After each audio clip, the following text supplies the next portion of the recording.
好，来继续来讲，新冠病毒作业这段时间，观光餐饮业生意拢真歹做。台南市政府推出着线顶点餐的平台，甲各行各业扣合做伙，大家斗阵来拼经济。像这个菜市啊摊贩的新鲜的美食，就会当透过客停车送到公司行号，来满足着拜拜的需求。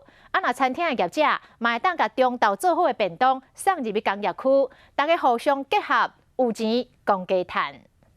啊，那杀以杀的票是几位啊？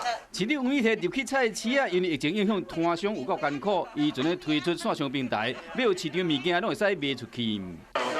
就讲外送较贵，小姐无想要买，市政府阵咧提出补贴，好警车司机嘛会使做外送员，无人客时嘛会使加减赚。认真挑选，看他们需要什么，然后我们再宅配。菜市是上准工业区，初15、初26拢来拜拜，三星四果拢有，省时又方便。像这个东西，他就订了2000多块的这个的货品，然后把它装起来，就可以直接送到公司，公司就不用来一样一样采购。便当包好了，送上计程车，饭店啊计程车业者合作，赶快是透过这个线上的平台来的补贴业绩。我们要来把这个产业串起来。